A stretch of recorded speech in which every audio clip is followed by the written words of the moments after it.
Здравейте и добре дошли в канала на comauto.bg.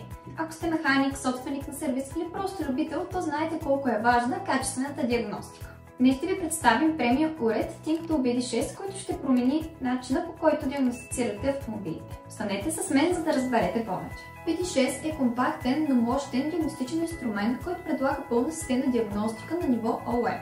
Това означава, че ще имате достъп до всички системи на автомобила, от двигателя и трансмисията до ABS, SRS и дори сензорите за паркиране. Нека разгледаме основните му предимства.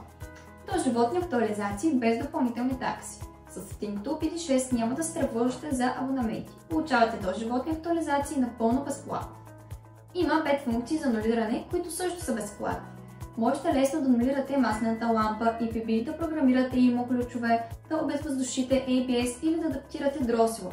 Всичко това без допълнителни разходи. Уредът поддържа над 15 езика, включително и български, което го прави изключително удобен за използване. Поддържа и над 134 марки автомобили и се актуализира непрекъснато.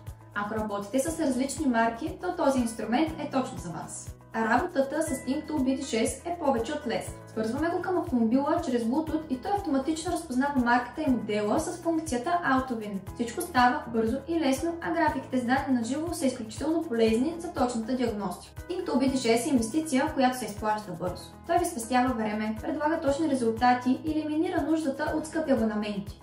Освен това, с неговата доживотна актуализация винаги ще имате най-новите технологии под ръка.